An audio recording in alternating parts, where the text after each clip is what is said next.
안녕하세요. 중앙은행이 금리를 내린다는데, 아니 왜 우리 대출이자는 오히려 오를 수 있다는 걸까요?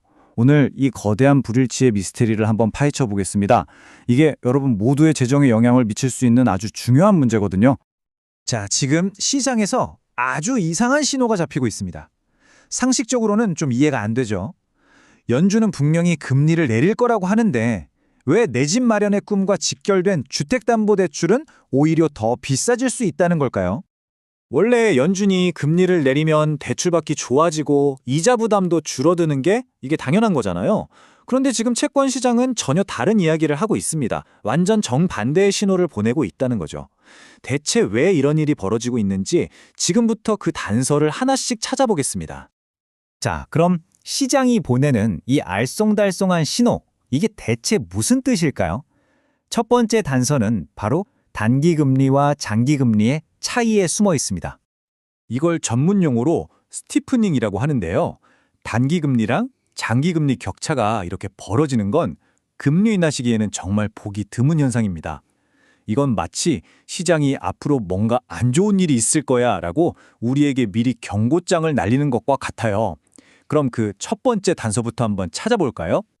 자, 이 퍼즐의 첫 번째 조각은 바로 유가 시장, 그러니까 기름값에 숨어 있습니다. 이 유가가 인플레이션이 쉽게 떨어지지 않도록 아주 단단한 바닥 역할을 해주고 있거든요. 그러니까 유가가 왜 안 떨어지냐? 바로 이 세 가지 강력한 힘이 꽉 버티고 있기 때문입니다. 오펙 플러스는 공급을 쥐고 있고 미국 셰일 생산은 주춤하고 있죠. 거기다가 유가 하락에 돈을 건 사람이 너무 많아서 오히려 작은 충격에도 가격이 확 튀어오를 수 있다는 거예요. 이른바 삼중 바닥이 만들어진 거죠. 이건 결국 인플레이션이 쉽게 꺾이지 않을 거란 신호입니다. 이게 얼마나 위험하냐면요. 마치 유가 시장의 마른 장작, 그러니까 불쏘시개가 가득 쌓여 있는 거랑 똑같습니다. 바로 숏 커버링이라는 현상 때문인데요. 아주 작은 불씨 하나만 있어도 유가가 그야말로 폭발적으로 치솟을 수 있다는 거죠. 자, 이제 두 번째 단서로 넘어가 볼까요? 이번엔 워싱턴 DC로 가보겠습니다. 여기서 나온 한 정책이 의도와는 전혀 다른 결과를 낳을 수 있다는 점이 핵심입니다. 워싱턴의 계획은 어떻게 보면 좀 이상하게 들릴 수 있어요. 일부러 고용시장을 좀 안 좋게 만드는 겁니다. 이민을 막고 관세를 올리고 AI를 장려해서요. 왜냐? 그래야 연준이 경기가 안 좋으니 금리를 내려야겠다 하는 명분이 생기니까요. 그런데 말이죠. 바로 여기에 아주 위험한 함정이 숨어 있습니다. 문제는 이 정책들이 하나같이 물가를 올리는, 그러니까 인플레이션을 유발하는 정책들이라는 겁니다. 고용시장은 위축시키면서 동시에 임금이나 물건값은 올려버리는 거죠. 이건 뭐 자동차로 치면 엑셀이랑 브레이크를 동시에 밟는 거나 마찬가지인 정말 위험한 상황인 겁니다. 그리고 바로 이 지점에서 우리가 가장 두려워하는 시나리오, 스태그플레이션이라는 단어가 등장하게 됩니다. 그냥 경기가 나빠지는 게 아니에요. 경기는 죽어가는데 물가는 미친 듯이 오르는 정말 최악의 상황인 거죠. 자, 지금까지 나온 단서들을 다 모아보니까 어쩐지 익숙한 그림이 그려지지 않나요? 이제 결정적인 증거를 찾아 과거로 한번 돌아가 보겠습니다. 지금이랑 섬뜩할 정도로 닮아있는 바로 그 순간으로요. 이건 그냥 이럴 수도 있다 하는 추측이 아닙니다. 과거에 우리가 똑같이 저질렀던 실수고 그 결과가 얼마나 끔찍했는지 이미 다 알고 있는 예측 가능한 실패 사례라는 거죠. 이 타임라인을 한번 보세요. 실수가 너무 명확하게 보이죠? 1978년 밀러라는 연준 의장이 인플레이션? 그거 일시적인 거야 라면서 그냥 무시해버렸어요.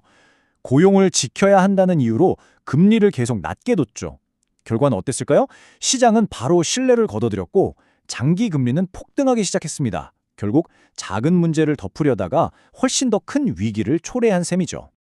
자, 1978년과 지금을 한번 나란히 놓고 볼까요? 명분도 비슷하고 우선순위도 비슷하고 정치적 압박까지. 정말 데자뷰 같지 않나요?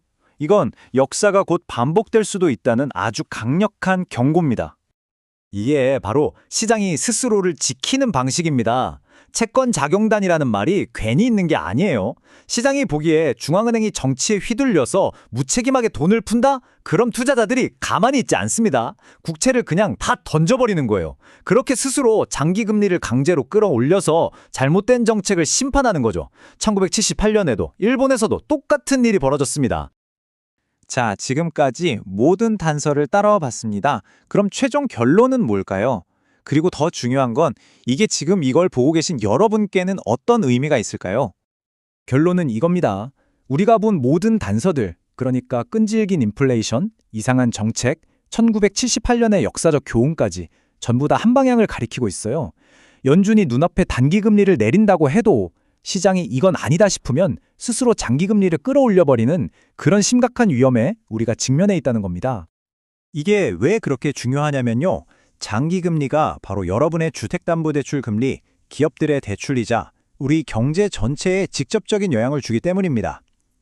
참고로 분석 자료에서는 역사적으로 볼 때 보험 같은 특정 산업은 이런 환경에서 오히려 수혜를 봤다는 이야기도 나옵니다. 만약에 시장의 예측이 맞고 끔찍했던 역사가 다시 한번 반복된다면 여러분은 여러분의 소중한 자산을 어떻게 지키시겠습니까? 오늘 우리가 함께 풀어본 이 분석을 마치면서 우리 모두가 한 번쯤 깊이 생각해 봐야 할 질문을 던져봅니다.